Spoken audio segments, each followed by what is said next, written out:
ګرانو لیدونکو السلام علیکم ورحمت الله وبرکاته. په تیر درس کې مونږ تاسو په مایکروسافټ ایکسل کې په فارمولا سټاپ باندې په تفصیل سره خبرې وکړې.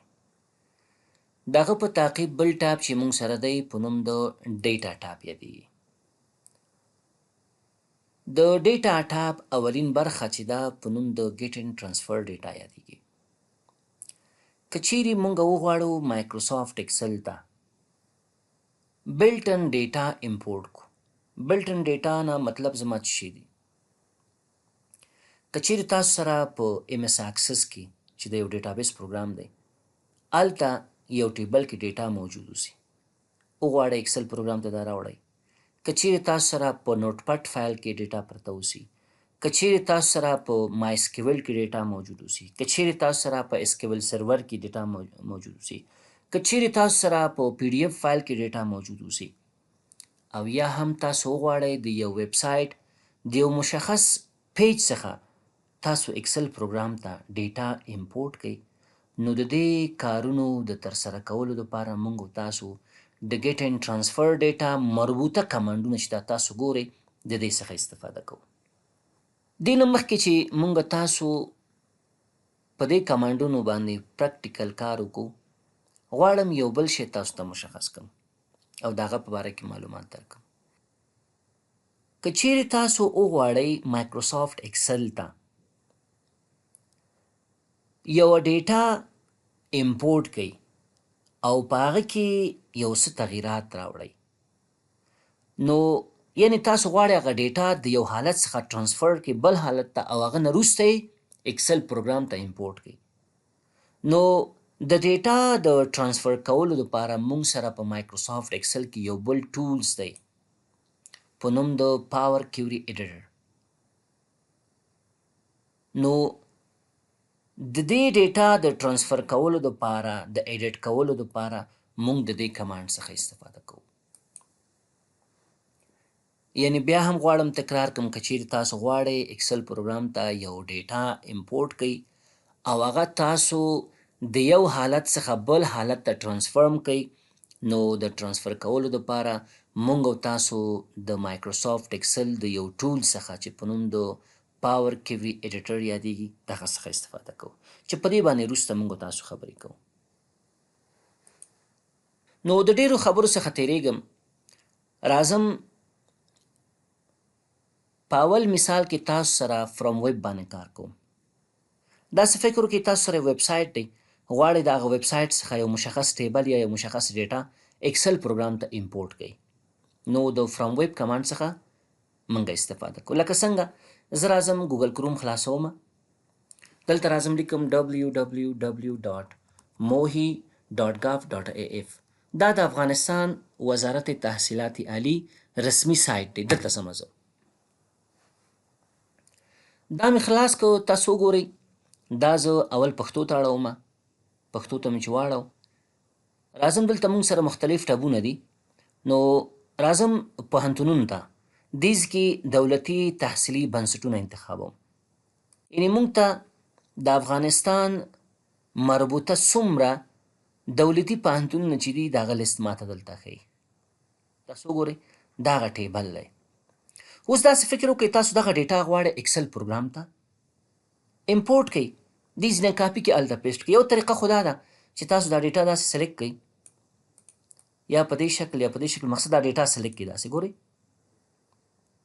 دا مې سلیکټ کړه، تر اخیره پورې راغلم او هغه نه وروسته مې کیبورډ نه کنټرول سی باندې کلیک کړئ، دا مې کاپي کړه او بیا راغلم ایکسل پروګرام ته، دلته مې کنټرول وي کلیک کړه، پیسټ مې کړه. ډیټا کاپي شوه خو په ډیر غیر منظم شکل باندې. تاسو ګورئ ډیر غیر منظم شکل باندې کاپي شوه. نو که چیرې تاسو غواړئ چې نسبتاً منظم شکل باندې تاسو دغه ډیټا ایکسل پروګرام ته امپورټ کړئ یا هم یو څه تغییرات راوړئ تاسو په دې کې، نو څه چل به وکړئ، د دغه ویب پیج دا ګورئ دا ځان ته یو ویب پیج دی په دې ویب سایټ کې، د دې لینک به تاسو کاپي کړئ. لینک یې چیرته دی؟ دغه لینک دی. زه دا څه کوم انګلیش ته اړوم چې دا لینک یې لږ ذره منظمتر شي.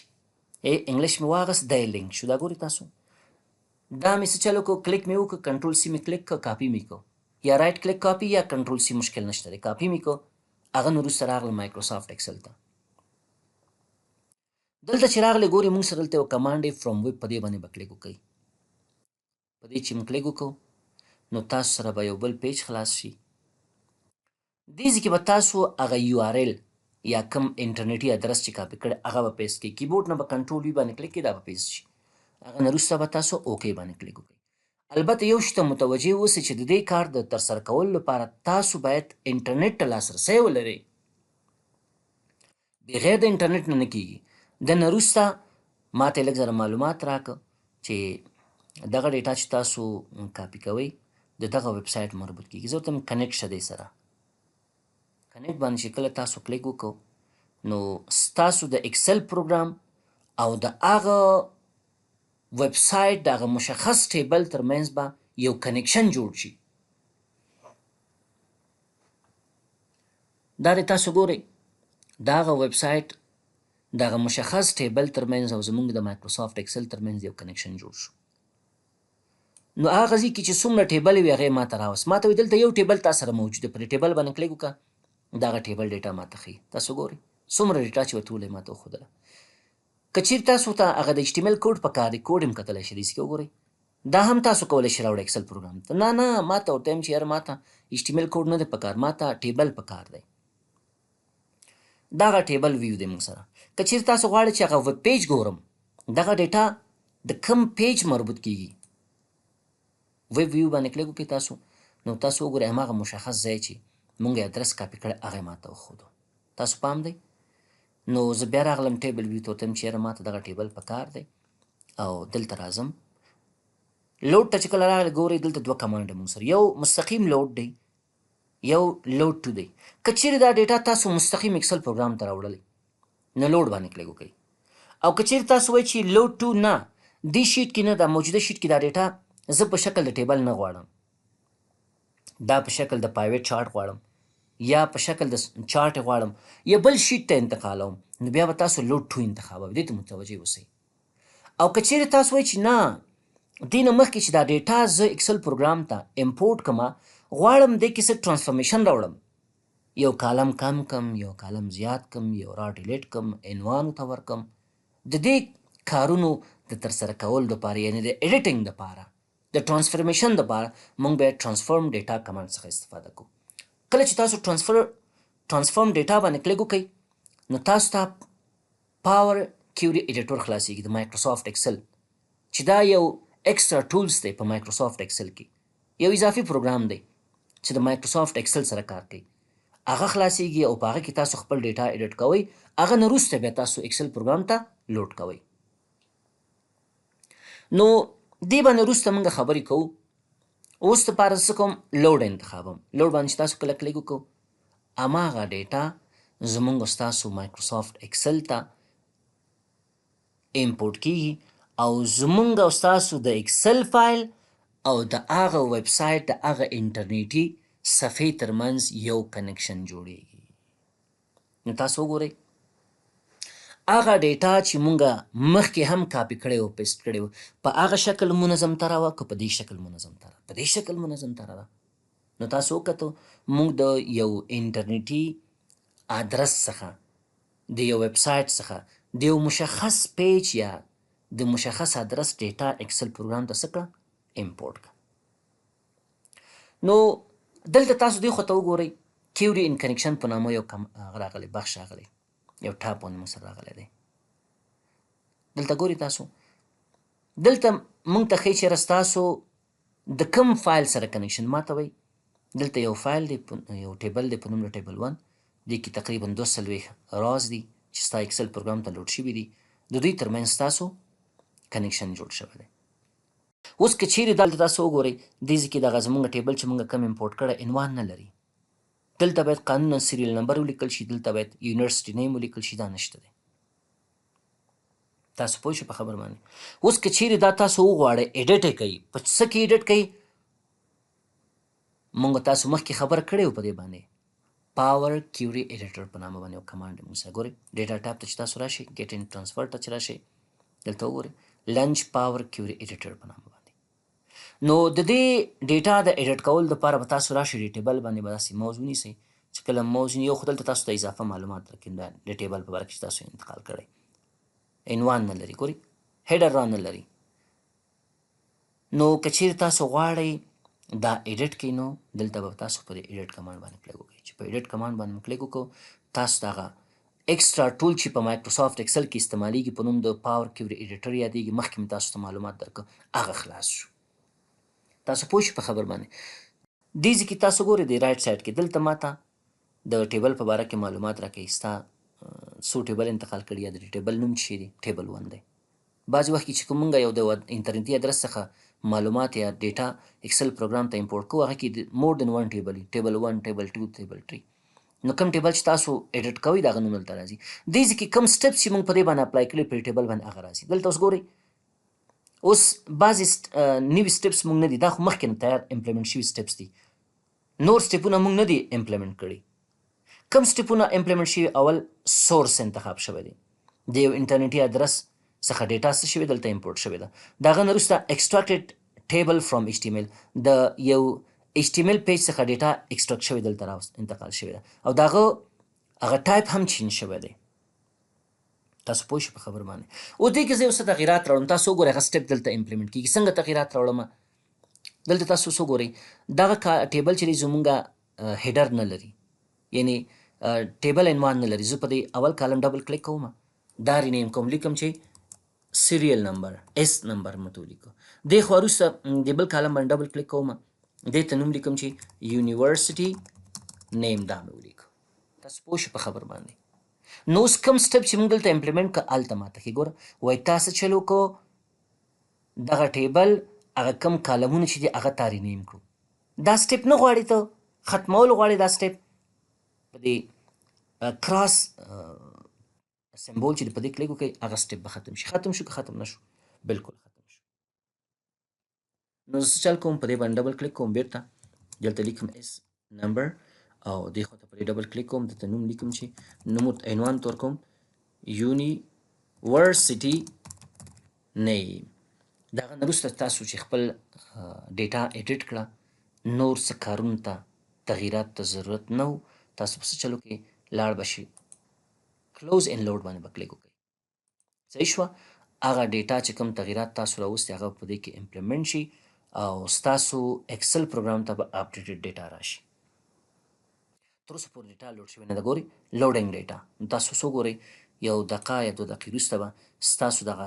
کالمونه څه شي اټومیټیکلي رینیم شي نو په دې شکل تاسو کولی شئ مایکروسافټ ایکسل ته د یو مشخص انټرنیټي ادرس څخه د یو ویب پیج څخه د یو ویب سایټ څخه ډیټا امپورټ کړئ تاسو وګورئ هغه چینجز پکې راغلو که رانغلو تاسو پوه شئ په خبر باندې دا خو یو مثال و که چیرې تاسو ویدر انفارمیشن وغواړئ مایکروسافټ ایکسل ته امپورټ کړئ مثلا زه بل شیټ اخلم بیا دې شیټ ته راغلم راځم دې ځای کې دا ګوګل کروم خلاصوم دا ادرس لرې کوم لیکم ګوګل خلاصوم ګوګل مې چې خلاص کو دې ځای کې راځم لیکم چې کابل ویدر انفارمیشن فور 10 days نو غواړم ویدر فارکاسټ د 10 ورځو دپاره مایکروسافټ ایکسل ته زه امپورټ کوم نو چې کله تاسو په دې ادرس باندې کلیک وکړئ دا خو موږ ته په ویب سایټ کې ډیټا اخلي زه غواړم چې ایکسل کې دا ډیټا ما سره پرته اوسي نو تاسو وګورئ موږ سره دا 10 ورځو ډیټا ده خو دا بیس آن ډیز ده مثلا 23 تاریخ 24 25 26 که چیرې هاورلی بیس باندې تاسو غواړئ هم کولی شي منتلی بیس باندې یا ویکند بیس باندې دا هم کولی شي نو زه ورته چې نه 10 days ډیټا غواړم ایکسل پروګرام ته څه کم امپورټ کم نو دغه ادرس دی د ادرس باندې به تاسو کلیک وکړئ کنټرول سی به کلیک کړئ دا به کاپي کړئ کاپي م چې کو بیا به مایکروسافټ ایکسل ته راشئ مایکروسافټ ایکسل ته چې راغلی بیا به فرام ویب باندې کلیک وکړئ دلته به تاسو هغه ادرس پیسټ کړئ د هغه نه وروسته اوکې باندې به کلیک وکړئ لکه څنګه چې مخکې ما تاسو ته یادوري وکړه بیا هم غواړم یادوري وکړم د دې کارونو د ترسره کولو دپاره تاسو ته د انټرنیټ ضرورت شته او انټرنیټ هم باید ستاسو څه ناڅه قوي اوسي ځکه چې قوي انټرنیټ نه وي نو دا ډیټا یا دغه مثال باندې کار کول ستاسو ډېر وخت نیسي نو تاسو وګورئ زما ډېر قوي انټرنیټ دی خو بیا هم دلته لږ زره وخت زما ضایع کېږي د پخوا شانتې کله چې تاسو یو انټرنیټي ادرس دلته پیسټ کړئ دې ځای کې چې څومره ټیبلې په هغه ادرس کې مثلا په دې ادرس کې چې څومره ټیبلې موږ سره موجود یو ټیبل خو دا شو په همدې شکل تاسو ګورئ نورو ټیبلې موږ سره شته دا ویډیوز دي د ویډیوز مربوطه نورو ټیبلې دي دا ټول ټیبلې هلته موږ ته راځي دیز ته راځي د هغه نه وروسته چې کله دا ټیبلې دلته راغلې نو تاسو به هغه خپل د طبیعت مشخص ټیبل سلیکټ کوئ ګورئ دلته ماته وایي نو آیټم سلیکټډ فور پرویو اوس ګوره ماته وایي دې ځای کې دغه ادرس چې تاسو دلته موږ ته پیسټ کو په دې ځای کې تقریبا یو نه نیولې تر 8 ټیبل ډیټا موجوده ده نو کم ټیبل ډیټا تاته پکار ده ټیبل 1 دی پکار دی ټیبل 2 دی پکار دی ټیبل 3 دی پکار دی ګورئ لکه مخکې ما تاسو ته ویل چې که چیرې یو ټیبل وي 1 ټیبل یو ټیبل راځي ټیبل 1 نوم راځي دلته او که ویب ویو کتل غواړئ دا ډیټا په ویب ویو شکل باندې دا ګورئ ستاسو هغه ډیټا دلته ښیي زه ورته یم نه ټیبل ویو کې کتل غواړم او همدغه ټیبل 1 ډیټا دلته امپورټ کول غواړم د هغه نه وروسته به تاسو چل وکئ لوډ باندې به کلیک وکئ کله چې تاسو په لوډ باندې کلیک وکړو ستاسو ډیټا به اټومیټیکلی مایکروسافټ ایکسل ته څه شي امپورټ شي خو لکه څنګه چې ما مخکې تاسو ته یادوري وکړه تاسو به لږ ذره انتظار باسئ ځکه د یو مشخص ویب پیج څخه ډیټا ایکسل پروګرام ته امپورټ کول وخت ته ضرورت لري قوي انټرنیټ ته ضرورت لري نو اوس دلته وګورئ ما ته وایي لوډینګ ډیټا ستاسو ډیټا دلته لوډ کېږي خو تر اوسه پورې نه ده راغلی نو په هغه ټیبل کې چې څومره ډیټا اوسي هغه به دلته موږ سره څه شي لوډ شي نو تاسو وګورئ هغه ډیټا موږ سره لوډ شو که لوډ نه شو بالکل لوډ شو نو اوس دا ډیټا خو موږ سره لوډ شو خو دی کې ما ته دا نور کالمونو ته ضرورت نشته ګورئ دلته ډېر کالمونه په دې کې موجود دي څه ته چې یاره ما ته صرف ډیټ په کار دی صحیح شوه او د هغه ډسکرپشن په کار دی لکه دلته تاسو اوس وګورئ موږ سره عنوانونه د ټیبل څه شي دي مثلا دلته موږ سره ډیټ لیکل شوی دی صحیح شوه او دلته خو مشخص عنوان نه لري خو خیر دا ډیټ کالم شو موږ سره او د هغه نه وروسته ویدر انفارمیشن دی یا ډسکرپشن دی نو زه هم دا ایډیټ کول غواړم څه رقم ایډیټ کوم بیا راځم د ټیبل باندې دلته چې راغلم چې موز کرسر مې ټیبل په سر ونیو هغه نه وروسته ایډیټ باندې کلیک کوم چې ایډیټ کلیک نو بیا هغه پاور کیوري ایډیټر خلاصیږي موږ ته په دې کې تاسو خپل ایډیټنګ کولی شي او کوم ایډیټنګ چې موږ کوو د هغه سټپس دلته موږ ته ښیي ګوره د دې ټیبل 1 2 شو یعنې مخکې هم تا یو ټیبل راوستی خدای دویم ټیبل دی نو زه څه چل کوم په دې کالم باندې مې رایټ کلیک کو دا مې ډیلیټ یا ریموو ووهه دې دا مې ریموو کو او دا پرېږدم دا کالم ماته پکار دی په دې بل کالم کلیک که دا مې ډیلیټ کو ډېر هم سلیکټ کولی شي تاسو خو زه یو دنه ډیلیټ کوم تاسو وګورئ دلته هغه سټپس ماته ښیي ښه چې څومره کالمونه ما ډیلیټ کړي دي دا مې سلیکټ کو دا مې سلیکټ کو دا مې سلیکټ کو دا مې سلیکټ کو کنټرول مې ونیو چې کله تاسو کنټرول ونیسئ د کیبورډ نه بیا ملټیپل ټیبل سلیکشن کولی شي تاسو څه وګورئ دا ټول کالم مې سلیکټ دی دغسې او هغه نه وروسته رایټ کلیک مې کړو ریموو کالم مې ورته ویلې دې ځای نه هم دا کار مونږ کولی شو او د مینو نه هم کولی شو دلته تاسو وګورئ مونږ سره ریموو کالم په نامه یو کمانډ دی دې ځای نه هم کولی شئ دا مې سلیکټ کړه دا مې سلیکټ کړه دا مې سلیکټ کړه او دا پرېږدمه دا مې پرېښودو دې خو ته نور کالمونه چې دي دا مې ټول سلیکټ کړو بیا مې ریموو ورته وویلې او دا مې سلیکټ کړه ریموو کالم مې ورته وویلې نو تاسو اوس وګورئ ما سره څو کالم پاتې شو تقریبا 3 کالم پاتې شو صحیح شوه دا مثلا ما سره شو ډیټ دلته مې ډیټ ولیکو او دلته مې صحیح شوه ډسکرپشن ورته ولیکو یا ویدر انفارمیشن ورته ولیکو ویدر انفارمیشن او دلته راغلمه دې بل کالم مې ډبل کلیک وکړو دې ته مې ډسکرپشن ولیکو او که نه دي په کار بس کلیک وکړه ډیلیټ کړه دې ځینې ختم کړه تاسو پوه شئ په خبر باندې دلته وګورئ کوم سټپس چې ما په دې باندې امپلیمنټ کړي هغه ټول دلته ماته ښیي هغه نه وروسته چې ستاسو ایډیټنګ ختم شو دلته ډېر زیات کمانډونه دي موږ سره خو دا کمانډونه تاسو په خپل وخت کې په مختلف مثالونو کې بیا تاسو ته په درد کړو تاسو ته استفاده کولی شئ هغه نه وروسته چې ستاسو کار ختم شو کلوز ان لوډ ډیټا ته به راشئ او کلوز ان لوډ باندې به کلیک وکړئ ستاسو هغه ډیټا به بیرته ایکسل پروګرام کې څه شي اپډیټ شي اوس د دې ښه والی څه شی دي که چیرې زه دغه ایکسل پروګرام دا ایکسل پروګرام چې دی دا زه سیف کړمه خپل کمپیوټر کې که احیان د ویدر انفارمیشن کې څه تغییرات راشي زه ضرورت نه لرم چې لاړ شم دلته دغه اډرس خلاص کړم یا دا بیا سرچ کړمه صرف دغه خپل د ایکسل ډیټا ریفرش کومه څه کوم راځم ډیټا ته دیز کې دا ډیټا خپل ریفرش کوم چې کله ریفرش باندې کلیک وکم زما ډیټا ریفرش کیږي او هغه اپډیټډ انفارمیشن ماته دلته ښودل کیږي. نو تاسو پوه شئ په خبره باندې. دا و چې شی د فرام ویب کمانډ کار. که چیرې تاسو وغواړئ چې د یو نوټ پټ فایل څخه بعضې ډیټا ایکسل پروګرام ته تاسو امپورټ کړئ. یو نوټ پټ فایل دی هغې کې تاسو سره ډیټا پرته ده غیر منظم غواړئ هغه ډیټا دلته امپورټ کړئ. نو فرام ټکس یا CSV باندې به کلیک وکړئ. په دې چې کلیک وکړو د هغه نه وروسته به تاسو هغه خپل اډرس انتخاب کړئ. ډیټا تاسو سره چېرته زه ته یم چې ما سره په USB کې ده. په USB کې دلته یو فولډر دی په نوم د ډیټا. دې ځای کې ما سره یو نوټ پټ فایل دی په نوم د امپلایز ډیټا ډیټا پرته ده. هغه غواړم ایکسل پروګرام ته څه کړم امپورټ کړم. ګورئ چې کله زه په امپورټ باندې کلیک وکړم بیا هم لکه د پخوا غوندې ما ته هغه وینډو خلاصېږي. ما ته وایي دا ټرانسفر کوئ که ډایرکټ لوډ کوئ. نو تاسو وګورئ که چیرې زه په دې باندې لوډ باندې کلیک وکړم دا ډیټا زما دلته لوډ شي راشي راغله ډیټا غیر منظم ډیټا د دې څخه څوک مطلب نشي اخیستلی. دا نو چې شي شو ګورئ هم دلته موږ سره امپلای نیم کالم دی ام پوزیشن دی ام سیلري ده بیا داسې ګډ وډ لیکل شوي اسلام چې IT منیجر دی دونه معاشري. زه غواړم چې دا ډیټا ټرانسفر کړم. څنګه ټرانسفر کړم؟ دا امپلای نیم یو کالم شي پوزیشن بل کالم شي سیلري بل کالم شي. تاسو پوه شئ په خبر باندې. دغه نمونه په امپلای نیم کالم کې دی شي پوزیشنونه په پوزیشن کالم کې لاړ شي او سیلري چې دی د معاشاتو په کالم کې راشي.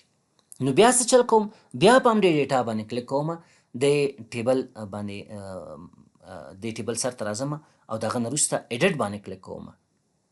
چې کله تاسو په ایډیټ باندې کلیک وکړو بیرته هماغه ډیټا موږ ته خلاصوي. په څه کې خلاصوي؟ په پاور کیوري ایډیټور کې خلاصوي. دا چې کله خلاصه کړه هغه نه وروسته به تاسو چلو کوئ د خپل ډیټا به ایډیټ کوئ. څنګه ایډیټ کوئ؟ دلته وګورئ موږ سره یو کمانډ دی په نوم د سپلیټ کالم. دا دې ځای نه موږ کولی شو خپل کالمونه سپلیټ کړو. دې ځای نه هم کولی شو ټرانسفارم ته راشو. ټرانسفارم ته چې راغلی وګورئ دلته سره موږ سره یو کمانډ دی په نوم د سپلیټ کالم. غواړم دغه ډیټا کالمونو ته سپلیټ کړم تقسیم کړم. ښه بالکل. نو سپلیټ کالم ته چې کله تاسو راغلی دلته مختلف کمانډونه دي موږ سره. دا د څه شي په اساس تاسو غواړئ سپلیټ کړئ. زه ورته یم د ډیلیمیټر په واسطه باندې غواړم سپلیټ کړم. په ډیلیمیټر کې دا مختلف سمبولونه موږ سره راځي. صحیح شوه. نو په دې باندې مو کلیک وکړو چې په دې باندې تاسو کلیک وکړو داسې یو بله وینډو به خلاصه شي. نو سلیکټ اور انټر ډیلیمیټر دې ځای کې به تاسو یا خپله هم انتخابولی شئ یا دې ځای کې تاسو خپله کسټم هم لیکلی شئ. نو دا چې ما دلته ډیلیمیټر یا هغه سمبول چې استعمال کړی هغه ډاش دی نو هغه خپل دلته ایکسل پروګرام سلیکټ کړی دی. دغه نه وروسته چې دا سلیکټ کړو او څه چل به وکړئ ډایرکټ په اوکې باندې به کلیک وکړئ. او که چیرې کوم بل سمبول اوسي مثلا فارورډ سلاش اوسي یا بیکورډ سلاش اوسي یا ډبل کوټس اوسي هغه هم لیکلی شي. زه ورته یم چې نه کوم ډیلیمیټر چې ما دلته استعمال کړی غواړم دا ډیټا خپل د همغه په اساس باندې کالمونو ته سپلیټ کړم هغه موږ سره ډاش دی. تاسو پوه شئ په خبر باندې. او دلته لاندې چې دی each occurrence of delimiter انتخابوم. split at each occurrence of delimiter. دا ډیټا زما په کالمونو کې سپلیټ کا خو چې په کوم ځای کې موږ دغه ډیلیمیټر واقع شوی اوسي. دغه نه وروسته اوکې باندې کلیک کوم. چې کله هم تاسو په اوکې باندې کلیک وکړو اوس تاسو وګورئ ستاسو هغه ډیټا په منظم شکل باندې مختلف کالمونو ته سپلیټ شوه که نه شوه؟ بالکل سپلیټ شوه. په همدې شکل که چیرې تاسو وګورئ زمونږ دا ټیبل چې دلته دی دا عنوان نه لري. عنوان کالم 1 کالم 2 کالم 3 لیکل شوی. فرست هیډر رانه ده زمونږ په دې ټیبل کې. دا از ټیبل هیډر غواړم دلته اډ کړم. نو څه چل به وکړئ دغه فرست هیډر را چې ده موږ سره په ټیبل کې په دې باندې به کلیک وکړئ. دلته وګورئ موږ سره یو کمانډ دی د چیش په نامه باندې یو کمانډ دی. بیرته راځم چېرته هوم ته راځم. هوم کې هم شته دلته هم شته. ګورئ یوز فرست را از هیډر دلته هم شته دې کې هم شته. یوز فرست را از هیډر مشکل نه لري. زه په دې باندې کلیک کوم نو هغه فرست رانه ده هغه از ټیبل هیډر ځان سره سلیکټ کړو. نو چې کله هغه سلیکټ شو زموږ ایډیټینګ په دې ټیبل کې ختم شو. او دلته چې هم ته چې راغلی کلوز ان لوډ باندې کلیک وکړئ او بیا کلوز ان لوډ انتخاب کړئ. نو ستاسو هغه ډیټا به په کوم شکل چې تاسو ایډیټ کړي مایکروسافټ ایکسل ته به څه شي لوډ شي. د دې په تعقیب موږ سره په ډیټا ټاب کې بل کمانډ په نوم د فرام ټیبل سلش رنج یادېږي. که چیرې موږ سره په مایکروسافټ ایکسل کې په یو شیټ کې تیار یو بلټن ټیبل اوسي، یعنې مونږ مخکې نه یو ټیبل جوړ کړی او وغواړو د هغه ټیبل کومه ډیټا چې ده د هغه کلینینګ وکړو یا کلین اپ وکړو او یا هم هغه ډیټا انالایز کو په څه کې په پاور کیوري کې. نو د دې کار د ترسره کولو لپاره موږ د دې کمانډ څخه استفاده کوو. څنګه زه راځم فایل دغه نه وروسته اوپن ته راځم. دلته ما سره یو وربوک دی په نوم د ریپورټ ټو دا خلاصوم. دې کې تاسو وګورئ ما سره مختلف شیټونه دي، مختلفې ټیبلې دي. زه راځم د یو شیټ چې په نوم د WFP ډونیشن فور افغانستان یادېږي.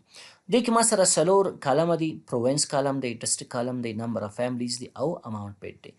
دغه پروینس کالم که چیرې تاسو وګورئ دغه کالم کې دا کومه ډیټا چې انټر شوې ده دا سټنډرډ ډیټا ده، منظمه نه ده، ځکه بعضې ولایتونه چې دي اول حرف کیپټل لیکل شوی دی، د بعضې ولایتونو اول حرف سمال لیټر لیکل شوی دی. یعنی یو دا کالم زمونږ ډیټا کلینینګ ته ضرورت لري چې دا ټول باید کیپټل لیټر ته بدل شي، اول حرف د دې لغتونو. ورپسې بل کالم چې موږ سره دی په نوم د ډسټرکټ یادېږي. دې ځای کې که چېرې تاسو وګورئ ایکسټرا سپیس بعض ځایونو کې یوز شوې ده، استعمال شوې ده. نو دا باید کوم سپیس چې دلته استعمال شوی باید یو شان اوسي، یو اندازه باندې اوسي. داسې نه چې بعض ځایونو کې 3 اندازې باندې سپیس استعمال شوي، بعض ځایونو کې 1 سپیس ورکول شوي، بعض ځایونو کې 2 سپیس ورکول شوي.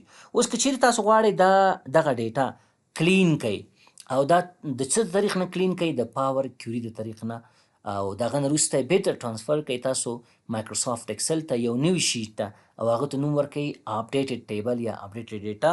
نو د دې کار د ترسره کولو دپاره راځو موږ ډیټا ته او دغه نه وروسته فرام ټیبل سلش رینج باندې کلیک کوو.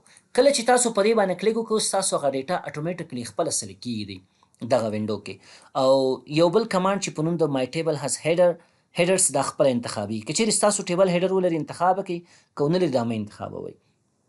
نو ما دا انتخاب کړ، هغه نه وروسته اوکې باندې مې کلیک وکړو. ستاسو دغه ډیټا به پاور کویري ایډیټر ته لاړه شي او هلته تاسو د دې کلینینګ وکړئ او د کلینینګ نه وروسته تاسو دا اکسل پروګرام ته لوډ کړئ.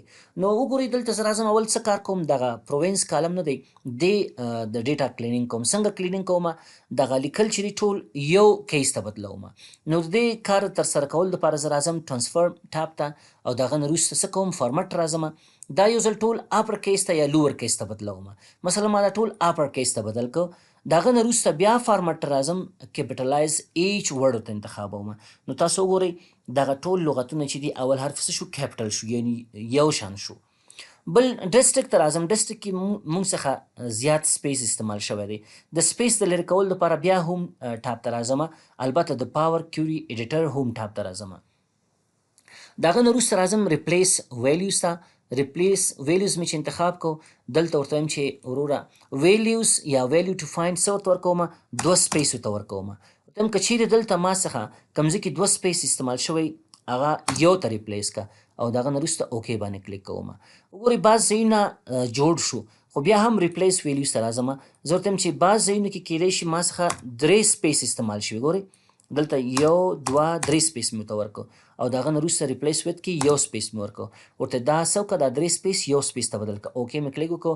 بیا هم بعضې ځایونو کې مطلب کورکشن منځته راغی، بعض ځایونه اپډیټ شو ډیټا، خو بعض ځایونه تاسو ګورئ دلته اوس هم 2 سپیس ده، دلته اوس هم 2 سپیس ده. څه کوم بیا ریپلیس ویلیوز ته راځم. دلته ورته وایم چې کم ځایونو کې چې 2 سپیس استعمال شوي او دلته موجود هغه بیا هم بدل کړه یو سپیس ته. دغه نه وروسته اوکې باندې کلیک کوم. نو تاسو څه وګورئ دا ټول هغه کم سپیس چې هغه یو شان شو، هغه اضافه سپیس له منځه لاړه. او دلته دې سایډ کې تاسو ګورئ کم سټپس چې موږ په دې باندې اپلای کړي دي هغه دلته موږ ته ښیي. مثلا دغه اخري سټپ چې موږ اپلای کړه هغه څه هغه د اخري هغه ایکسټرا سپیس یو دغه ختمولو. که چیرې ته وایې چې دا دې نه وي دا ختم کړه، ګورئ بېرته هغه پخواني حالت ته راغلو. اوس که چیرې غواړئ بیرته دا جوړ کړئ نو ریپلیس ویلیوز ته راشئ، ورته 2 سپیس چیرته موجود دي هغه تاسو بدل کړئ یو سپیس ته او دغه نه وروسته اوکې باندې کلیک وکړئ. کله چې ستاسو ډیټا کلینینګ وشو، ډیټا مو کلین شو، دغه نه وروسته بیا کلوز ان لوډ ته راشئ او بیا کلوز ان لوډ باندې کلیک وکړئ. نو اوس به ستاسو ډیټا ایکسل پروګرام ته لوډ شي، البته نوي شیټ کې. نو دغه نه وروسته چې کله تاسو خپل ډیټا وکتله صحیح وه، منظم وه، نو که نور څه تغییرات ته ضرورت تاسو تغییرات هم راوستلی شئ. او که بیا وغواړئ بیا هم دې کې څه تغییرات راوړئ، دغه ټیبل 1 نوم چې دی په دې باندې ډبل کلیک وکړئ تاسو ته بیا پاور کویري خلاصیږي. بیا پکې ایډیټنګ وکړئ، چې ایډیټنګ هم وکړو دغه نه وروسته بیا کلوز ان لوډ باندې کلیک وکړئ، ستاسو تغییرات به دلته اپلای شي. نو دا مونږ سره بل کمانډ په نوم د فرام ټیبل سلش رینج. که چیرې تاسو غواړئ خپل دغه اگزسټنګ کنیکشن وګورئ چې چا سره زموږ کنیکشن دی، په دې باندې کلیک وکړئ، تاسو ته دغه د اگزسټنګ کنیکشن په باره کې معلومات راکوي. دا مونږ مخکې هم لوستي وو، پوه شئ په خبر باندې. او که چیرې تاسو غواړئ چې دغه ریسنټ سورس چې تاسو استعمال کړي دي د خپله وربو کې یا دغه ورکشیټ کې چې کم ځایونو څخه تاسو معلومات دلته انتقال کړي، کم ځایونو سره تاسو کنیکشن جوړ کړي، ریسنټ سورسز باندې کلیک وکړئ، تاسو ته هغه ځایونه ښیي چې مثلا تاسو دغه فولډرو سره، دغه فایلونو سره، دغه انټرنیټي ادرسونو سره کنیکشن یې جوړ کړي دي. تاسو پوه شئ په خبر باندې. دغه په تعقیب دی خو ته چې تاسو ګورئ ګیټ ډیټا په نامه باندې دا زیاتره یو شی دي. دلته مشخص څو کمانډونه په نوم باندې موږ ته راوستي، دلته بیا مطلب کټګورایز کړي دي. دا فرام فایل کې لکه مخکې چې موږ وویلې که چیرې تاسو غواړئ ټکس فایل نه یو ډیټا تاسو ایکسل پروګرام ته امپورټ کړئ، په همدې شکل ایکسل فایل نه چې شی امپورټ کوئ، ګورئ فرام ایکسل وربوک شو، فرام ټکس یا سی اس وي فایل. په همدې شکل که چیرې پی ډي ایف فایل کې تاسو سره ډیټا موجود دی، هغه تاسو غواړئ دلته ایکسل پروګرام ته امپورټ کړئ، نو کولی شئ، مشکل نشته. لکه څنګه ګوره فرام پی ډي ایف مې انتخاب کو، دغه نه وروسته ستاسو پی ډي ایف فایل چیرته دی، زه ورته وایم چې ما سره په فلش یا ایچ بي کې پی ډي ایف فایل دی. ډیټا ته لاړم، دا فایل ګورئ تاسو دغه یوټیوب سټیټسټیک پی ډي ایف په نامه دلته یو فایل دی. دې کې زما د یوټیوب چینل هغه احصایه موجوده ده، ورته وایم دا زه ایکسل پروګرام ته څه کوم امپورټ کوم. دغه نه وروسته تاسو ته وایي چې لکه دې کې ستاسو ډیټا په کوم ځای کې موجوده ده، دغه ټیبل دی که کوم پیج کې موجوده ده، زه ورته وایم دغه ټیبل دی. دغه نه وروسته تاسو لوډ باندې کلیک وکړئ، چې لوډ باندې مو کله کلیک وکړو ستاسو هغه ډیټا به مایکروسافټ ایکسل پروګرام ته څه شي، لوډ شي. البته هغه ډیټا چې تاسو سره په پی ډي ایف فایل کې موجود وه. په همدې شکل تاسو سره چې څومره پی ډي ایف فایلونه اوسي، هلته تاسو سره ټیبل اوسي، لیستونه اوسي، تاسو کولی شئ ډېر په اسانۍ سره ایکسل پروګرام ته هغه تاسو څه وکړئ، لوډ کړئ یا امپورټ کړئ. دغه په تعقیب بل کمانډ چې موږ سره دی، لکه څنګه چې مخکې ما تاسو ته یادوري وکړه، مثلا فرام فولډر دی.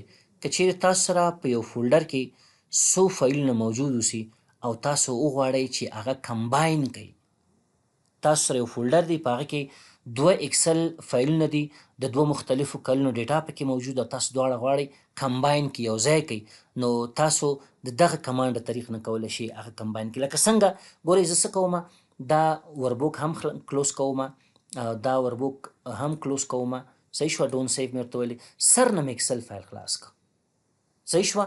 څه چل کوم، راځم ډیټا ټاب ته، دغه نه وروسته ګیټ ډیټا ته راځم، فرام فایل ته راځم، فرام فولډر اخلم.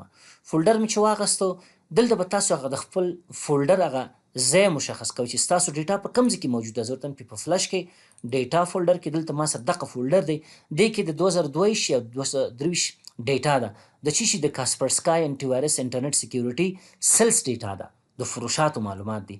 دا غواړم زه کمباین کړم، یو ځای کړم دا دواړه. اوپن باندې به کلیک وکړئ، چې کله په اوپن باندې کلیک وکړو، دغه نه وروسته به لږ انتظار وکړئ. تاسو ګورئ ما ته ایکسل پروګرام وایي وروره، په دغه اډرس کې په دغه فولډر کې تا سره 2 دانې وربوکه دي، یو په نوم د کاسپرسکای انټرنیټ سکیورټي ټوټل سیلز 2022 دی، بل 2023 دی. زه غواړم دا دواړه څه کم کمباین کړم، کمباین اینډ ټرانسفر ډیټا باندې کلیک کوم. چې کله په دې باندې کلیک وکړو، دغه نه وروسته یو بله وینډو موږ ته خلاصیږي. کله چې دا بله وینډو خلاص شوه، په دې کې اټومیټیکلی ایکسل پروګرام څه چل کوي، یو سمپل فایل جوړوي په نوم د فرست فایل، او په دې کې به بوک 1 وربوک 2 دواړه به په دغه فرست فایل کې دغه ډیټا ماته کمباین کوي. او دا فرست فایل په نامه باندې چې سمپل فایل ماته جوړوي، په دې کې به یو شیټ اډ شي په نوم د شیټ 1. هغه نه وروسته څه چل کوم، اوکې باندې کلیک کوم. چې کله تاسو اوکې باندې کلیک وکړو، ستاسو دغه ډیټا به په پاور کویري ایډیټور کې خلاصه شي مونږ سره. نو هغه نه وروسته که چیرې ستاسو ډیټا کلینینګ ته ضرورت ولري یا کلین اپ ته ضرورت ولري، تاسو کولی شئ خپل ډیټا کلین کړئ. مثلا څنګه کلینینګ یا کلین اپ ته ضرورت لري، دلته تاسو څه ګورئ، دې ځای کې بعضې معلومات دي، لکه مثلا دغه کالم نه دی، دا دغه د ټیبل نمایندګي کې ماته سورس نیمونه دي، دا ماته نه دي پکار. زه په دې رایټ کلیک کوم، ته دا کالم ماته مکمل ریموف کا، غیر ریموف کو. دا د کلونو مطلب هغه کالم دی، دا دغه کنټري کالم دی، دا د پروینس. په همدې شکل دا نور د نورو کې زه ورته وایم چې یاره دې کې څه تغییرات راوستل نه غواړم، زه کوم تغییرات چې نیاز و ضرورت و هغه ما په دې کې راوستلو. دغه نه وروسته چې ستاسو کلینینګ یا ډیټا کلین اپ ختم شو، څه چل به وکړئ، را به شئ کلوز انلوډ ته او دغه نه وروسته به کلوز انلوډ باندې کلیک وکړئ. اوس تاسو وګورئ هغه دوه دانې شیټه یا کم شیټونه چې ستاسو په دوه وربو کې موجود وو هغه به اتومیټیکلی یو نوی شیټ مونږ سره جوړ شي په نوم د کاسپرسکای ډیټا 2022 ټو 2023 او هغه ډیټا به دلته مونږ سره څه شي په دې یو شیټ کې کمباین شي. دلته هغه کم کویریز چې ترسره شوي دي هغه معلومات ماته راکوي. تاسو پوه شئ په خبر باندې. اوس تاسو وګورئ هم 2020 شته ما سره هم 2023 ډیټا شته. که چیرې تاسو دا فلټر کوئ زه ته چې ماته صرف د 2020 ډیټا ماته وښیي اوکې کلیک کړئ نو اوس به تاسو ته د 2020 ډیټا ښیي د کاسپرسکای انټرنیټ سکیورټي د سیلس یا فروشاتو. که چیرې تاسو غواړئ چې نه ماته مثلا د 2023 وښیي نو دا د 2023 ډیټا تاسو ته ښیي. دې باندې تاسو کولی شئ مختلف قسمه ډیټا انالیسس وکړئ. که ټول هم پکاري نو څه چل به وکړئ دا به سلیکټ آل به کلیک کړئ اوکې به کلیک کړئ تاسو به هغه ټول ډیټا به تاسو ته وښیي. که چیرې تاسو په دې باندې یا د دې ډیټا څخه پرایویټ ټیبل جوړوئ هم مشکل نشته جوړولی شئ. بله خبره دا ده ګورئ دا خو موږ سره د 2 کلونو ډیټا شوه. اوس که چیرې په هغه فولډر کې چې ما سره په هغه زما په فلش کې موجود دی بعضې د نورو کلونو ډیټا زه پکې اضافه کوم. دلته دې فولډر کې دلته تاسو وګورئ ما سره ډیټا په نوم فولډر او د کې کاسپرسکای په نامه بل فولډر. که چیرې دلته زه د 2024 ډیټا اضافه کوم اوس خو 2024 کال ختم شوی نه دی. که چیرې ختم شي د هغه د فروشات ډیټا دلته واچوم نو اټومیټیکلی هغه ډیټا به دلته ما سره څه کېږي اپډیټ کېږي. به څنګه اپډیټ کېږي زه دا سیف کوم څه چل کوم راځم فایل ته راغلم دا مې سیف کو. چېرته مې سیف کو براوز ته لاړم ډیسکټاپ کې مې سیف کو. ډیسکټاپ کې مې د سیلز په نامه یا نوم ورته ورکوم ټوټل سیلز نوم مې ورته ورکړه دا مې دلته سیف کو. صحیح شوه دا مې دلته سیف کو. دغه نه وروسته څه چل کوم دا کلوز کوم مکمل. دغه د 2023 ډیټا اخلم کاپي کوم دلته لاندې بیا پیسټ کوم. صحیح شوه دا رایټ کلیک کوم رینیم کوم دلته بل نوم ورکوم چې شي نوم ورته ورکوم د 2024 کال ډیټا او دې باندې بیا ډبل کلیک کوم دغه کال هم بدلوم ورته دا مې هم بدل کړ 2024 مې ورته ولیکو او سیو مې کړ. څه چل مې وکړو سیو مې کړ. بعضې نور اماونټ شیانو کې که تاسو تغیرات راوړئ هم مشکل نشته. مثلا دغه اماونټ مې 15,000 ته واړو دغه نه وروسته مې دا کلوز کړو. اوس وګورئ کله چې زه دا اکسل پروګرام خلاص کړم دا ټوټل سیلز هغه اصلي مین فایل چې دی تاسو پوه شئ په خبر باندې انیبل کنټینټ باندې کلیک وکړم او دا زه ریفریش کړم څه چل وکړم دا ریفریش کړم دلته راشم ډیټا ټاب ته راشم او دې ځای کې ریفریش آل باندې کلیک وکړم هغه ډیټا به اټومیټیکلی دغه ورشیټ ته څه شي اپلوډ شي.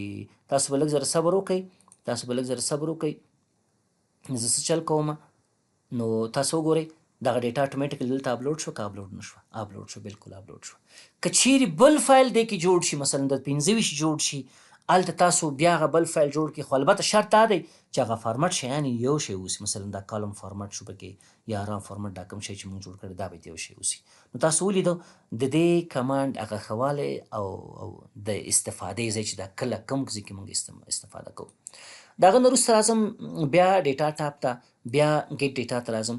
دا نور کمانډونه چې ګورئ مثلا فرام ډیټابیس که چیرې تاسو سره اکسس ډیټابیس اوسي یا اسکیول سرور اوسي یا ما اسکیول اوسي یا اوریکل اوسي د هغه څخه څه ډیټا تاسو راوړئ اکسل پروګرام ته امپورټ کوئ هم مشکل نشته. مثلا څنګه زه بل شیټ اخلم دلته راځم ګیټ ډیټا ته راغلم فرام ډیټابیس ته فرام مایکروسافټ اکسس ډیټابیس مې انتخاب کړو بیا راغلم دلته ما سره د فلش کې د اکسس یو ټیبل دی هغه کې لږ زر ډیټا را هغه څه کوم امپورټ کوم اکسل ته. دا اوس وګورئ په نوم د پروډکټ سیلز یو فایل دی دا غواړم زه څه وکړم اکسل پروګرام ته امپورټ کړم.